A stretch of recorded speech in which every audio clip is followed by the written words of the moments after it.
Alors je suis écrivain et conférencier au sujet de choses qui me passionnent, comme la psychologie, la spiritualité, le sens de la vie. Et bien sûr, quand on parle de ces choses-là, il y a quelque chose de très intéressant à l'intérieur, c'est l'accès à des états élargis de conscience, notamment à travers des substances, des plantes, qui font partie de notre héritage depuis des milliers, sinon des centaines de milliers d'années. On ne sait pas exactement, mais en tout cas qui permettent d'accéder à une autre perception de la réalité, une autre vision du monde, une autre vision de la vie, et qui donc élargissent notre champ de perception. Ce qui est intéressant de dire à ce sujet, c'est qu'en fait, l'expérience qu'on est en train de faire là de la réalité, c'est 0,0035% de ce qui existe. Et il existe des techniques, des pratiques qui permettent d'élargir un peu ce pourcentage et de percevoir un petit peu plus que tout ce qui existe. Voilà, c'est ce qui me passionne. Je ne sais pas dans quelle mesure ça définit qui je suis vraiment. J'ai eu une carrière dans la finance, dont j'ai réussi à m'extraire du matérialisme, du capitalisme, il y a approximativement 7 ans, pour dédier ma vie à ce qui me fait vibrer tout simplement, parce que je crois que c'est quand on fait ce qui nous plaît que la magie opère, que ce que j'appelle justement à travers mes livres les curieux hasards, ou ce que Jung appelait les synchronicités, surviennent. Et il y a 7 ans, j'ai fait ce grand saut, et puis j'ai commencé tout naturellement à écrire, et là, comme on dit, la mayonnaise a pris, je ne sais pas comment on peut dire, et ça m'a un peu dépassé, et aujourd'hui je vis donc de mes livres.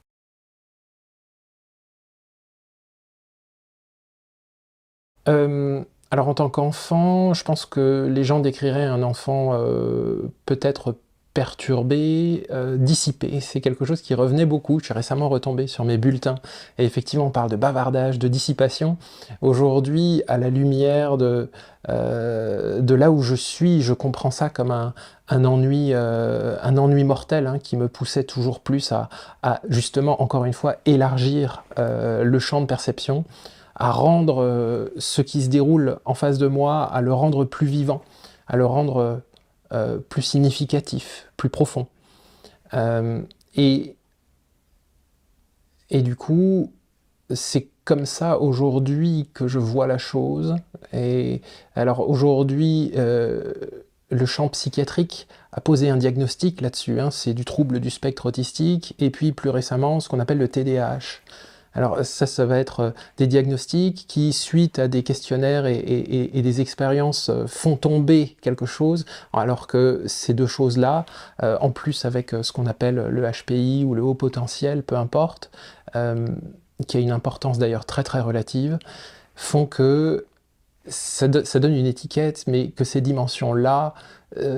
sont en fait essentiellement, par exemple, c'est ce que Gabor Maté appelle un coping mécanisme, c'est-à-dire une enfance avec un environnement traumatique fait que l'enfant va développer des coping mécanismes, donc on pourrait traduire ça par des mécanismes d'adaptation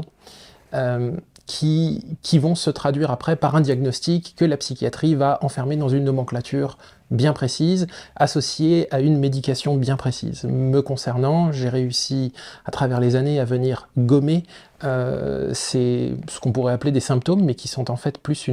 un tropisme d'être au monde, une manière d'être au monde, une manière peut-être sélective. Encore une fois, c'est un mécanisme d'adaptation qui est développé par l'enfant pour faire face à un environnement insécure ou dangereux, qui était en tout cas la manière dont j'ai perçu le mien, ou négligent plus que dangereux. Et c'est pas avec les médications classiques que j'ai pu faire ça, mais plus à travers des expériences de euh, d'association entre méditation et, dans une certaine mesure, ce qu'on appelle les psychédéliques ou les entéogènes, mais que je préfère élargir à la notion d'état élargi de conscience à l'aide de techniques dites chamaniques, ou d'expériences plutôt que de techniques. J'aime pas trop parler de techniques. Les études montrent à ce sujet, hein, les anthropologues découvrent que dans le chamanisme, à travers l'histoire et à travers le globe, que 90% des chamanismes utilisent des substances, des plantes qui viennent,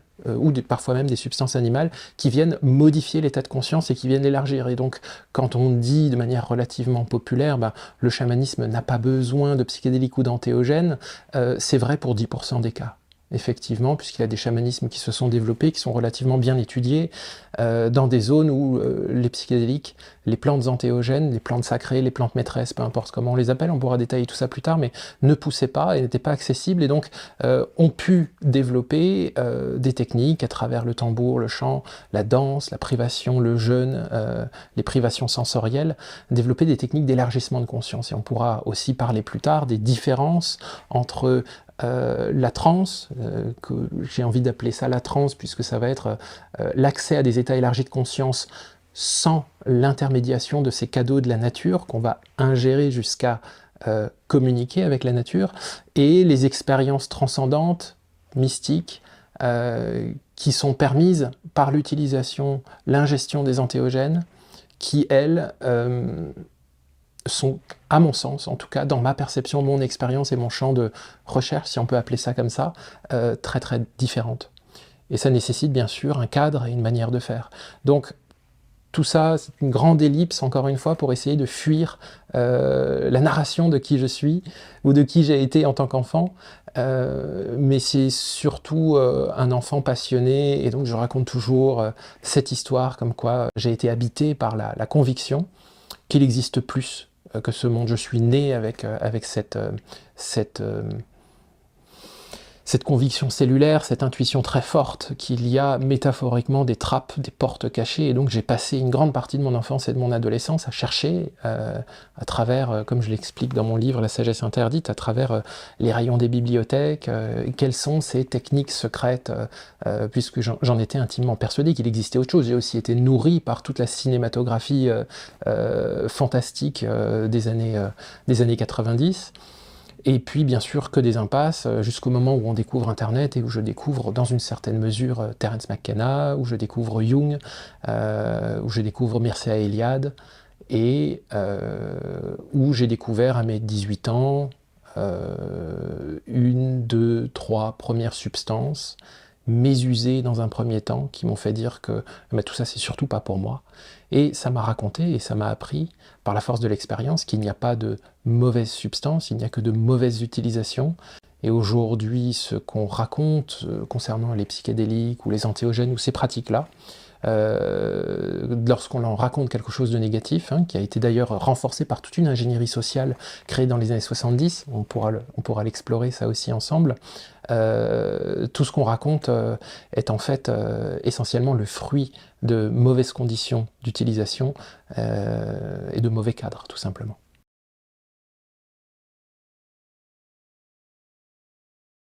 Des troubles du spectre autistique qui ont été diagnostiqués à l'âge adulte, finalement, très tardivement, et que j'avais déjà commencé à gommer à travers mes pratiques personnelles. Et en fait, je n'ai jamais considéré personnellement que l'autisme est un trouble ou une maladie ou quelque chose de péjoratif, mais plutôt un branchement cérébral différent qui va correspondre à une vision du monde alternative, mais qui n'est finalement pas à dénoncer, à corriger. C'est en fait une société, une culture capitaliste, matérialiste, consumériste, qui nous dit qu'en fait on doit être productif et consommer et intégrer. Et le trouble du spectre autistique, par exemple, ou même l'autisme Asperger, etc., vont faire qu'on va beaucoup moins s'intégrer là-dedans et être considéré d'une manière tacite, quasiment comme non viable, non productif, à corriger, etc. Moi, je considère que ces gens-là, dont je fais partie, ou dont je faisais encore partie dans une certaine mesure, puisque je considère que cette typicité s'est gommée au fur et à mesure de mes expériences transcendantes, ou des expériences de connexion, des expériences d'entrée en lien avec d'autres manières de vivre,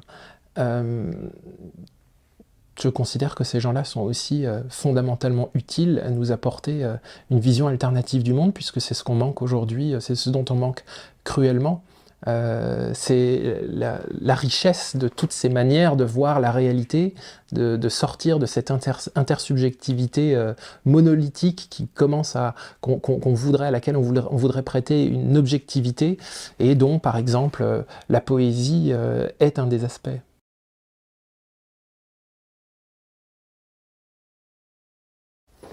Alors, avant d'expliquer plus en détail ce qu'étaient les mystères d'Éleusis, il faut juste se repositionner dans un monde où on est à une vingtaine de siècles avant notre ère,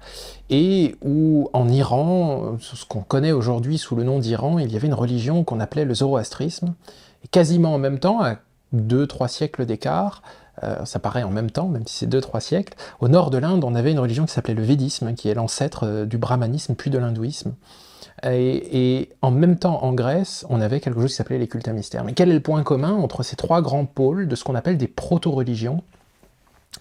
Eh bien, au sein du zoroastrisme, leur Bible à eux, c'est l'Avesta, et au sein de l'Avesta, il y a le Yasna, et au sein du Yasna, il y a l'Hymna Haoma, H-A-O-M-A. Et en fait, c'est une plante qui permet d'accéder à Dieu.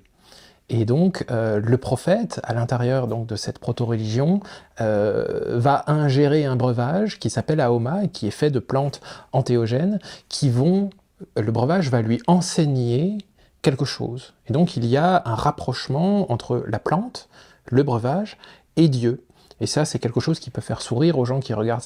qui peut faire sourire les gens qui regardent cette vidéo, qui connaissent très bien l'ayahuasca ou les champignons, où il est décrit, en fait, que l'ingestion de ces substances va nous conférer un enseignement. Et donc, c'était le cas dans le zoroastrisme, qui s'appuie en fait sur des prophéties qui sont obtenues par l'ingestion d'un breuvage qui est Aoma. Pour revenir donc à l'Inde et au védisme, on a l'ingestion de quelque chose qui s'appelle le soma. Et donc le texte, c'est le Veda, à l'intérieur du Veda, il y a le Rig Veda, et donc il y a une centaine de vers qui sont un hymne à soma, qui est en fait une plante, Dieu, qui procure l'immortalité. Et donc cette notion d'immortalité revient à peu près partout, c'est qu'on ingérerait des psychédéliques ou des antéogènes, et que ça nous procure l'immortalité. En réalité, hein, avec les errances sémantiques, l'immortalité, en fait, n'est pas le fait de ne pas mourir, mais le fait de prendre connaissance, de nous rendre compte, par le biais de l'expérience directe, pas par le biais de livres sacrés, mais par le biais de la consommation directe de substances, que nous ne sommes, en réalité, nous ne mourrons pas vraiment quand nous mourrons, mais que nous avons accès à quelque chose d'autre après, qui est beaucoup plus grand, qui est vulgarisé sous le terme au-delà, mais qui est un terme tellement, tellement, tellement restreint pour la réalité de ce qu'on y découvre. Et ces expériences-là, quand elles sont faites de manière, entre guillemets, correcte, qui permettent justement la réalisation d'une dimension spirituelle, transcendante, mystique, divine, va permettre la prise de conscience, et c'est ce que nous racontent les gens qui reviennent d'expériences de mort imminente, c'est ce que nous racontent toutes les religions, toutes les traditions spirituelles, c'est qu'il existe quelque chose après. Et donc cette notion d'immortalité, lorsqu'elle est développée dans l'histoire à travers ces pratiques transcendantales et antéogéniques, en fait, elle témoigne de la découverte que nous sommes réellement immortels. Pas au sens physique et matériel, identitaire et sociétal, mais au sens de la conscience, que nous sommes, en fait, en réalité, la précipitation d'une grande conscience dans une conscience individuelle qu'on va appeler par défaut l'ego, et qui croit qu'il est fini, qui croit qu'il a une fin, ce qui est peut-être vrai. Et donc en même temps, quasiment en même temps, on a en Grèce, alors l'Empire grec, il faut le resituer un petit peu, hein, ce n'est pas un îlot de verdure immaculé où tout le monde est content, mais plutôt un conglomérat de cités-États qui partagent plus ou moins la même culture et qui se font la guerre les unes les autres. Elles ne se font pas que la guerre avec la guerre telle qu'on l'entend au sens martial, mais aussi culturellement, et chaque cité rivalise d'influence culturelle. Et donc il y a la mythologie qui n'est pas pareille partout, hein. On s'imagine aussi parfois la mythologie comme quelque chose de relativement uniforme, or à certains endroits c'est plutôt certains dieux que d'autres, et à Éleusis notamment, c'est Perséphone et Déméter, et à Éleusis, qui est une ville, on a un temple où il y a des initiations de masse qui ont lieu une fois par an, qui durent 7 jours, et qui permettent d'accéder à l'immortalité à travers la consommation d'un breuvage qui s'appelle le kykéon. Et c'est le cas à plusieurs endroits d'Europe. On a trouvé notamment en Espagne, donc ça c'est tous les travaux de Brian Murarescu, qui a écrit The Immortality Key, la clé de l'immortalité, qui est un livre que je conseille copieusement à tout le monde, avec le mien évidemment, mais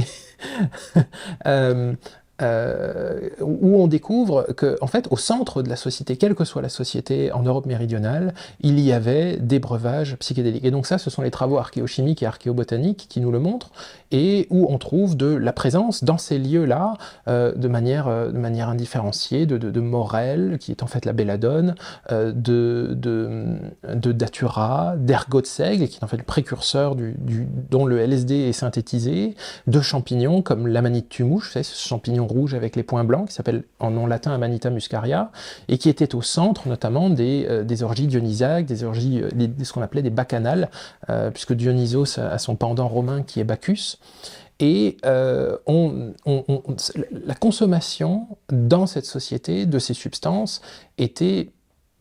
pour ainsi dire, populaire et en même temps sacralisée. Et on sait aujourd'hui de sources sûres que la majorité des penseurs sur lesquels notre société, notre culture s'appuie, sont passés par Éleusis, qui était en fait the place to be, quoi, l'expérience à vivre. On sait que Platon, Cicéron, Sophocle, mais aussi les empereurs romains, Marc Aurèle, Constantin, sont passés par cette expérience. Pendant un certain temps, alors il faut juste se rendre compte que les mystères d'Éleusis, initiation psychédélique de masse, je ne sais pas si on se rend bien compte, mais c'est une institution non dogmatique qui a duré pendant 20 siècles. C'est-à-dire que pendant 2000 ans, on avait un rituel et une expérience transcendantale. Et pendant une certaine partie de ces 2000 ans, il était puni de mort de révéler ce qui se passait à l'intérieur. Donc Socrate en a parlé de manière un petit peu dévoyée, discrète, Platon en a parlé, Cicéron a écrit un petit peu plus, Marc Aurèle en a parlé, mais on sait aujourd'hui que pendant longtemps, cette expérience-là était réservée à une certaine caste, était interdite aux femmes, etc. Et puis, Murarescu, dans ses spéculations, mais qui sont quand même étayées par des indices un petit peu troublants, et Murarescu n'était pas le premier, on avait Albert Hofmann, on avait Karl Ruck, qui parlait justement de ce gars aux alentours des années 30, de l'an 30, qui parcourait la Judée avec des plantes, qui s'appelait Jésus, et qui en fait était celui qui est venu extraire des initiations sélectives, les substances, pour les apporter aux autres personnes. Et en faire, en fait, une figure d'anarchiste qui expliquait, en d'autres mots, ce que moi je fais, vous pouvez aussi le faire. Quand on parle de miracle, quand on parle de magie, les gens qui vivent les expériences psychédéliques aujourd'hui à des doses qu'on appelle des doses héroïques, des doses très fortes, qui le vivent de manière bien encadrée, de manière sécure, parlent de manière sans rougir, parlent de miracle, puisqu'il s'agit bien de la dissolution de notre conception de la réalité pendant une certaine période, parle de la dissolution de la structure même du réel, qui est, en l'occurrence, parfois une expérience de mort imminente, même s'il y a plein de gradations extrêmement intéressantes, comme la dissolution des frontières du corps, le sentiment de communiquer avec la nature, le sentiment de communiquer avec des défunts. Il faut retenir que globalement, aujourd'hui, on arrive à s'accorder sur le fait que le cerveau est davantage un filtre qu'un ordinateur. Et donc il filtre un champ informationnel immense pour venir nous permettre d'interagir de manière extrêmement étroite avec une réalité qui devient consensuelle et intersubjective. Si mon cerveau commence à être, si la connectivité de l'information à l'intérieur de mon cerveau commence à être accrue, je vais percevoir des choses qui existent, qui sont là, et dont on nous parle depuis des milliers d'années, mais qui ne font aucun sens pour une société matérialiste, scientiste, une perception scientiste et matérialiste du monde, et qui en fait, ces choses-là qui trouvent une source réelle dans les religions et les traditions spirituelles. Eh bien, les psychédéliques, il a été démontré, viennent accroître la connectivité du cerveau, dans le cerveau, mais aussi réduire l'activité cérébrale, ce qui permet l'accès à un champ informationnel beaucoup, beaucoup plus vaste. Mais on va toujours nous dire ce n'est pas prouvé scientifiquement, et je rappelle toujours que la science est une méthode, il y a des choses que la science ne peut pas mesurer, et la science est toujours une affaire de doute, et toujours au Moyen-Âge de demain. On brûlait des gens il y a encore 5 siècles, quand il disait que la Terre était ronde, ou que c'est la Terre qui tournait autour du Soleil et non l'inverse. Aujourd'hui, on emprisonne des gens, parfois dans certains pays, à vie, où on sanctionne des gens, même en France, pour dire que les psychédéliques nous permettent d'accéder à une dimension supérieure de la réalité. Et supérieure pas au sens où elle est mieux, mais supérieure au sens où elle est beaucoup, beaucoup plus large. Et donc on a ce gars, il y a 2000 ans,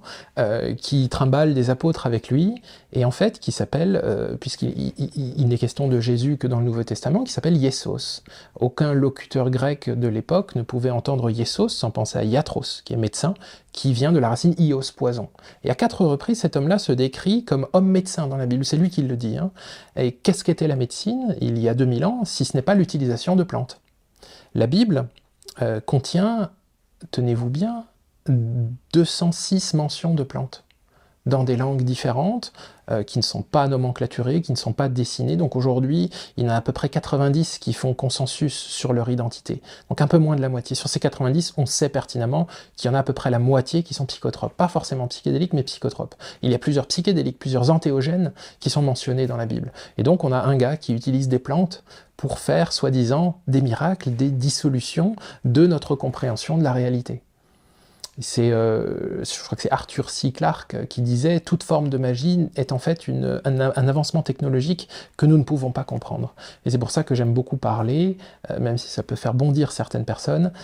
des plantes comme une technologie extrêmement avancée dont nous n'avons pas encore compris tous les ressorts.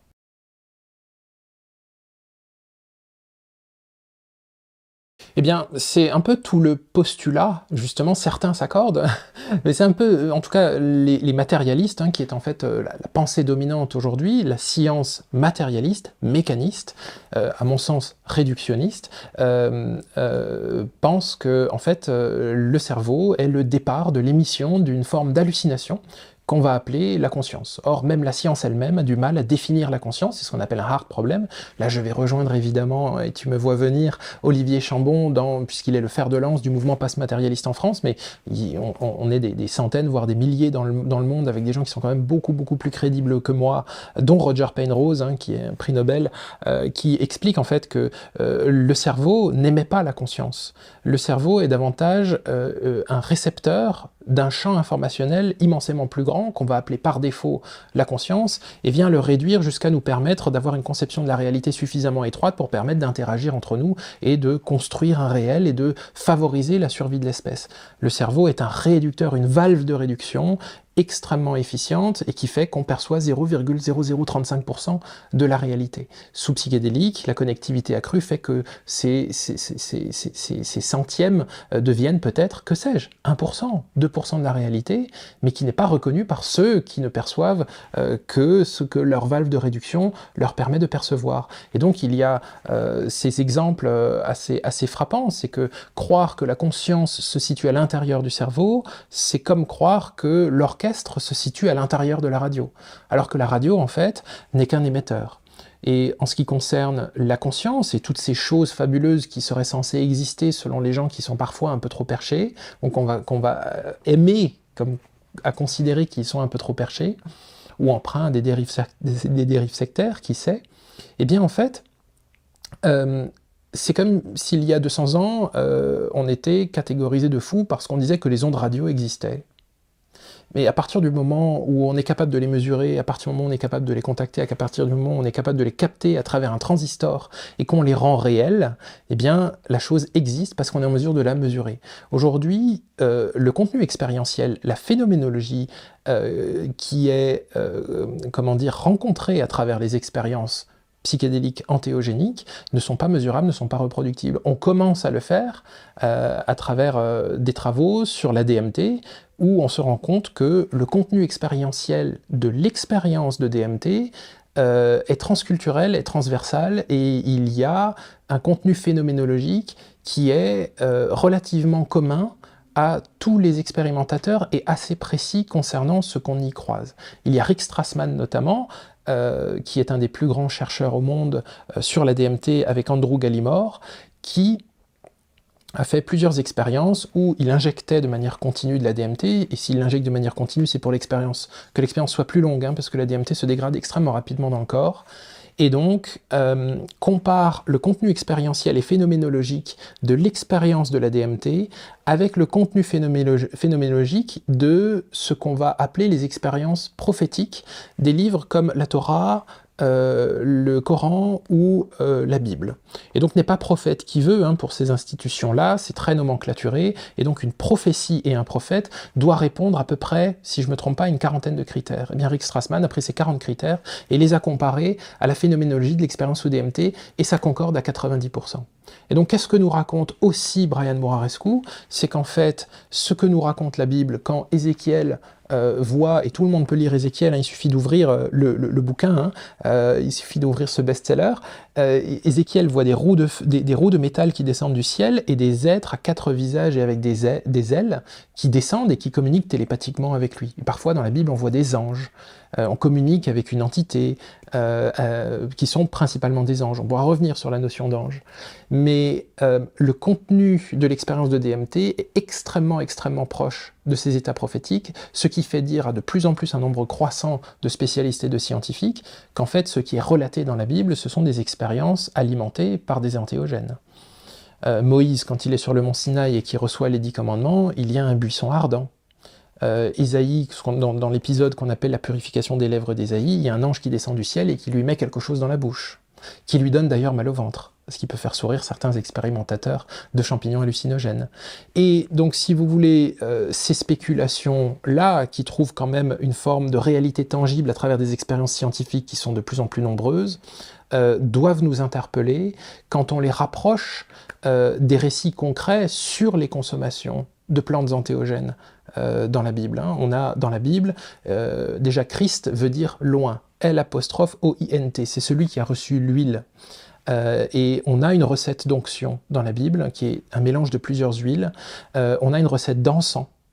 On a aussi dans la Bible, dans cette recette d'encens, qui doit être placée dans le tabernacle, qui d'ailleurs est en acacia, qui est l'arbre qui contient le plus de DMT sur Terre. C'est très réducteur ce que je dis, mais en tout cas on m'aura compris. Eh bien, il est décrit l'effet que ça a sur les prêtres qui utilisent cet encens. Aujourd'hui, on se rend compte que cette huile d'onction et cet encens sont antéogéniques à cause des synergies qui sont créées par les substances qui sont contenues à l'intérieur de la recette, comme le citron, la cannelle, et aujourd'hui, il y a même une discipline qui se développe depuis une dizaine d'années, qui est oil ayahuasca, donc c'est comme ayahuasca mais avec de l'huile, où des spécialistes arrivent à créer des états antéogènes, des états mystiques avec des synergies d'huiles essentielles, notamment citron, cannelle et lémi. Et donc c'est une discipline naissante où, à la lumière de ce qui est donné comme recette dans la Bible, on arrive à se rendre compte que tout simplement, ces recettes-là étaient très fortement antéogènes.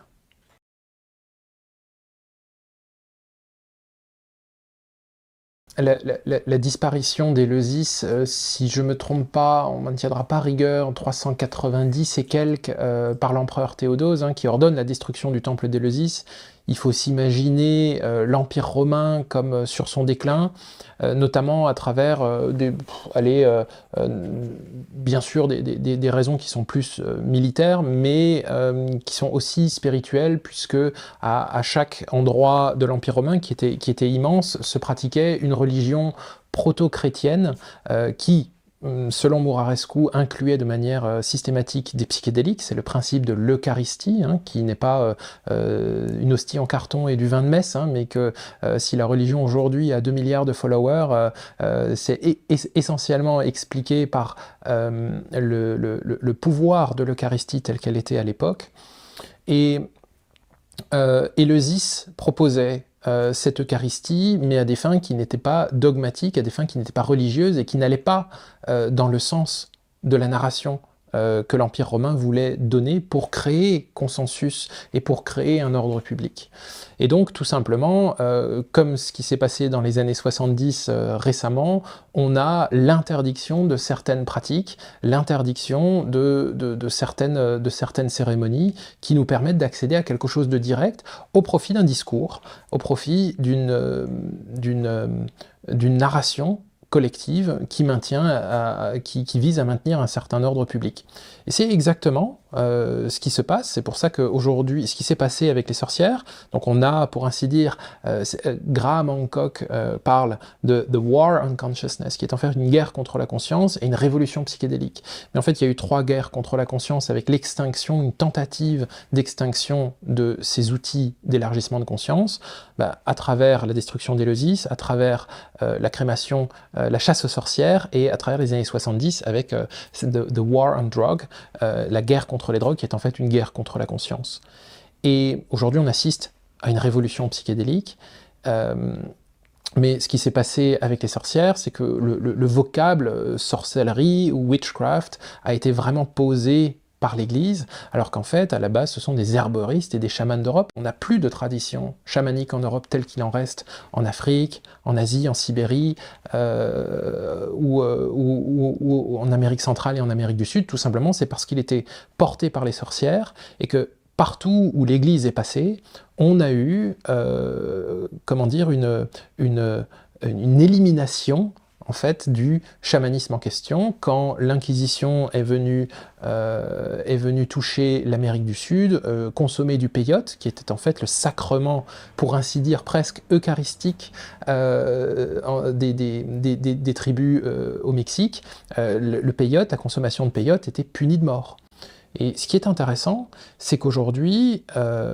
cette inquisition n'est pas arrivée jusque dans les tribus du Pérou, jusque chez les Shipibo, qui consomment encore une synergie de 2 plantes, qui est au centre de leur tradition, qui est l'ayahuasca. Et on n'a pas parlé, bien sûr, de l'identité de ce qu'était Soma et Aoma, mais aujourd'hui, les spécialistes convergent lentement vers un candidat qui serait un anahuasca, c'est-à-dire un analogue à l'ayahuasca, qui serait une synergie de 2 plantes, une qui contient donc la DMT, et l'autre qui permet à la DMT d'être potentialisée, de ne pas être détruite par le processus de monoaminoxydase à l'intérieur du corps. Et pour revenir aux sorcières, eh bien tout simplement c'est l'extermination des herboristes et des chamans d'Europe, qui est en fait la filiation d'une tradition antéogénique, et il est même décrit dans certains décrets, notamment au XIe siècle, et un peu plus tard bien sûr, que les sorcières donnaient des eucharisties clandestines qui permettaient d'accéder à des faux dieux, si tant est qu'il existe des dieux, voire même des faux dieux. En tout cas, on constate dans cette seconde guerre contre la conscience la tentative nouvelle d'encore une institution qui vise à empêcher l'accès à quelque chose de libératoire.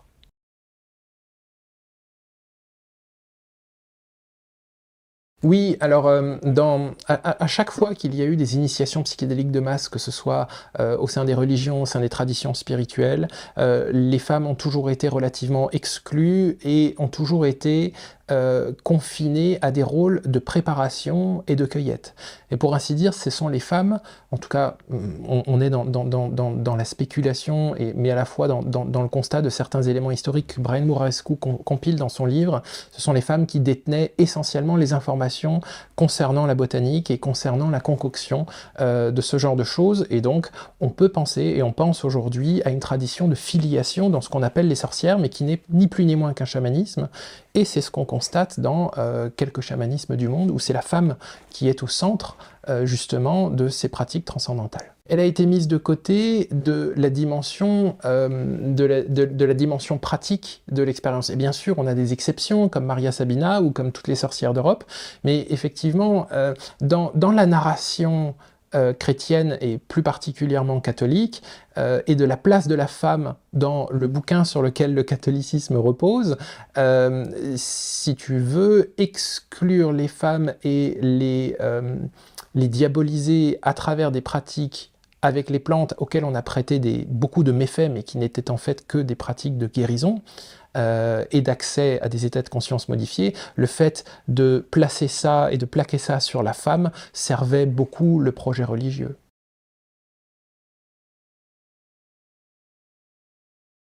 L'idée de l'institution qu'est devenue l'Église, hein, puisqu'il y a, ici on pourrait apporter la nuance entre une religion en tant que religaré, se relier, et des pratiques qui relient, à religion sous forme d'institutionnalisation qui est associée à un dogme. Et donc la particularité de la religion / institution / dogme, c'est d'avoir un bouquin, une narration collective avec une règle et des enseignements à respecter. Mais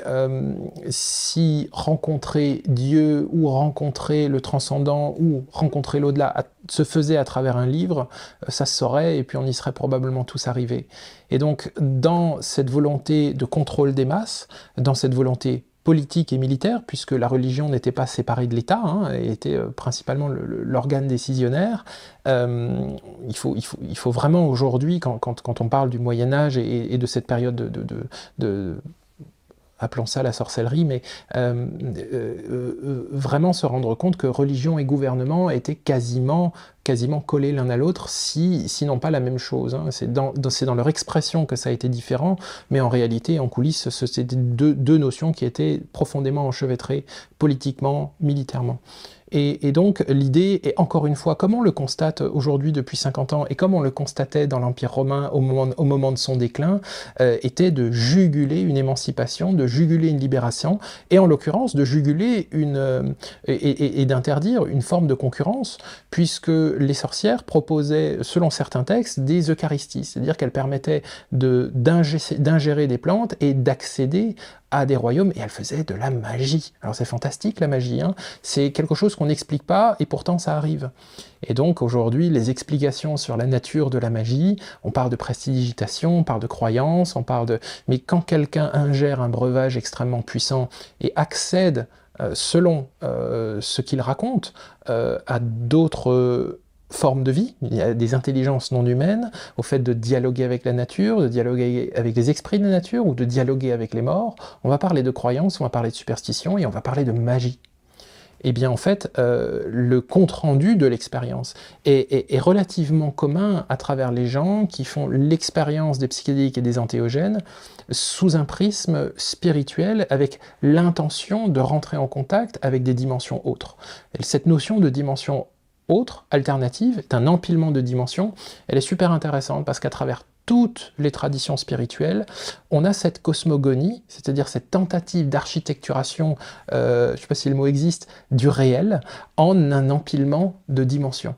Et il semblerait qu'il faille remonter les dimensions pour arriver à notre Créateur. Dans le récit de la Genèse, où on a Adam et Ève qui sont dans un soi-disant paradis, c'est quand ils ingèrent le fruit de l'arbre de la connaissance du bien et du mal, qu'ils descendent de dimension. Et donc on pourrait s'imaginer aussi qu'aujourd'hui nous sommes dans une dimension. D'ailleurs les travaux en physique et en physique quantique nous parlent aujourd'hui de plusieurs dimensions. La théorie de l'univers multidimensionnel est quand même largement acceptée même par les matérialistes. Et donc aujourd'hui nous sommes en train de créer des dimensions inférieures dans lesquelles nous allons dériver. C'est le cas des métavers, c'est le cas des jeux vidéo qui deviennent de plus en plus réalistes et de plus en plus immersifs. Aujourd'hui, ce qui fait la qualité d'un jeu vidéo ou d'un métavers, c'est son indifférenciation avec le réel, c'est-à-dire sa caractéristique complètement immersive, au point peut-être où dans 20 ou 30 ans, nous arriverons à nous dissocier complètement de qui on est pour pouvoir mieux vivre cette expérience de dimension inférieure qu'est le jeu vidéo ou le métavers. Imagine-toi jouer à un jeu vidéo ensemble, et à chaque seconde on se dit « non mais c'est qu'un jeu, non mais c'est qu'un jeu, non mais c'est qu'un jeu ». C'est-à-dire qu'on joue à aucun moment. Pour pouvoir jouer, pour pouvoir en jouir, pour pouvoir faire l'expérience de cette dimension alternative, sous-jacente à la nôtre, on est obligé d'oublier que c'est un jeu, et à certains moments de se croire que c'est réel pour se faire prendre au jeu. Eh bien, il existe la possibilité, spéculative certes, mais qui fait beaucoup de sens quand on la rapproche aux traditions spirituelles, que nous soyons une dimension virtuelle sous-jacente d'une dimension de laquelle on émane. En tout cas, c'est l'expérience qu'on fait lorsqu'à travers l'ingestion ou l'inhalation de la molécule de DMT, les expérimentateurs rapportent la découverte d'entités desquelles nous venons, rapportent de dimensions desquelles la nôtre est issue. Ces dimensions, qui sont visitées par quasiment tous les expérimentateurs de DMT, et il y a des études qui viennent de sortir à ce sujet, relatent des dimensions habitées, beaucoup plus grandes, beaucoup plus complexes que les nôtres, habitées par des intelligences non humaines qui savent énormément de choses à notre sujet et qui nous observent de manière quasiment exclusivement bienveillante. Alors ça peut paraître extrêmement étrange, en tout cas j'invite tout le monde à aller se renseigner sur le contenu phénoménologique de l'expérience de la DMT, à travers également l'ayahuasca, puisque l'ayahuasca est un breuvage qui contient de la DMT, et le caractère transculturel et commun du contenu expérientiel de l'expérience est tellement ressemblant d'une personne à l'autre, quelle que soit sa culture, quelles que soient ses croyances, que, à mon avis, et c'est pas seulement ma préoccupation, mais aussi de nombreux scientifiques, qu'il y a quelque chose à aller voir là-bas. Et cette chose, cette dimension nous paraît, aux expérimentateurs, beaucoup plus réel, et beaucoup plus grand, et beaucoup plus complexe, et beaucoup plus impressionnant que notre dimension-là. C'est-à-dire qu'on revient de cette expérience au même titre que quand on revient d'une expérience de mort imminente, et on sait que tout ça est incroyablement transitoire. Et c'est exactement la même chose que nous raconte le bouddhisme ou l'hindouisme dans son concept de Maya, où la réalité est en fait une illusion et qu'il existe quelque chose de beaucoup plus grand en dehors de cette réalité consensuelle dont on est en train de faire l'expérience et qui nous semble parfois très grave et très douloureuse.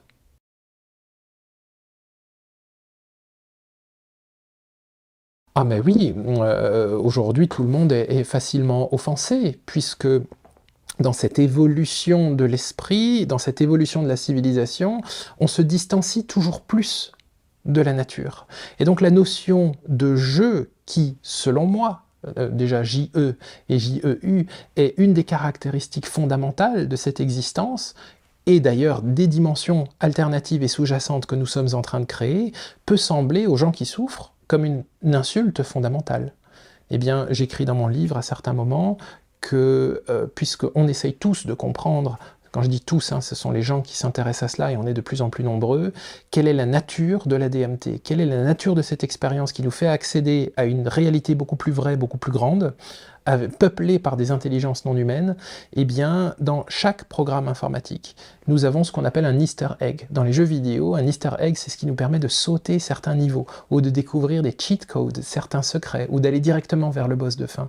Eh bien, on peut penser, en tout cas cette spéculation m'amuse beaucoup et elle fait beaucoup de sens dans mon corps, que les psychédéliques sont en fait des programmes de sortie de cette dimension et qui nous permettent de rejoindre des dimensions supérieures desquelles la nôtre est issue. Et cet empilement de dimensions, comme je le disais tout à l'heure, on est en train de le perpétuer avec les métavers dans lesquels d'ici 10, 20, 30 ans, nous allons complètement nous immerger. Et peut-être qu'un jour, les participants au métavers, pour pouvoir vivre l'expérience de manière beaucoup plus ludique et beaucoup plus intense, vont oublier d'où ils viennent et vont considérer que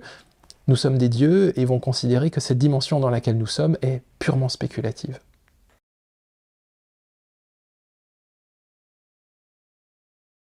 L'iconographie dans le christianisme est quelque chose de relativement intéressant, puisque dans l'art roman, il y a quand même une surreprésentation du règne fongique. Hein. C'est les travaux de deux universitaires de Floride, hein, les époux Brown, qui ont parcouru l'Europe à travers des sites principalement romans et qui ont d'art roman, qui ont mis en lumière la présence relativement troublante du champignon. Et c'est toujours un champignon qui soit ressemble à l'amanite, soit ressemble aux psilocybes, qui sont en fait ces champignons endémiques en Europe, qu'on a partout dans le monde, mais en Europe, Psilocybe semilanceata, qui sont en fait des champignons qui contiennent la psilocybine, qui est cette molécule structurellement très proche de la DMT et qui est hautement psychédélique et qui nous fait accéder à des dimensions ou des expériences spirituelles, transcendantales, mystiques, religieuses. Et ces constats, ces découvertes qui sont plus finalement archéologiques qu'autre chose, viennent corroborer tout le postulat de Murarescu et de ceux qui l'ont précédé, que ce soit Gordon Wasson, Karl Ruck, Albert Hofmann, comme quoi les substances antéogènes étaient au cœur du christianisme et au moins du proto-christianisme. Et ce n'est pas que relatif au christianisme, mais on a la même chose dans le bouddhisme et dans l'hindouisme. Dans l'hindouisme, on a des divinités qui sont représentées souvent soit avec des champignons, mais souvent avec des parasols. Dans quelle mesure est-ce qu'une divinité toute puissante a besoin de se protéger du soleil avec un parasol de la taille d'un champignon? Alors pourquoi le parasol? C'est tout simplement parce qu'en sanskrit, le mot champignon n'existait pas, on appelait ça parasol. Tout simplement, on n'avait pas cette connaissance botanique pour différencier le règne micellaire du règne végétal, c'était la nature, et les champignons s'appelaient parasols. Et donc dans l'iconographie hindouiste, on a, et dans une certaine mesure bouddhiste, surtout vers le XIe siècle, dans le tantra notamment, on a beaucoup de représentations de divinités avec des parasols. Dans le bouddhisme tibétain, on sait aujourd'hui également que les psychédéliques sont relativement présents. Il y a des rituels avec le datura, qui n'est pas tout à fait un psychédélique, mais plutôt un dissociatif, qui nécessite des précautions extrêmes. Et on a dans un rituel dzogchen, pour ne citer que cela, parce qu'on pourra en parler des heures, de toutes les occurrences psychédéliques et antéogènes dans les traditions spirituelles, il n'y a que ça. On a dans le dzogchen un rituel qu'on appelle le drupchen, dans lequel on ingère une pilule qu'on appelle le mendrup, dont les composés sont psychédéliques. On a à l'intérieur des minéraux, des substances animales, des substances rares, on a des métaux, mais on a aussi des plantes psychédéliques à l'intérieur, et l'ingestion de cette pilule dans ce rituel issu de l'ésotérisme du bouddhisme tibétain permet d'accéder à d'autres niveaux de la réalité. Donc en fait,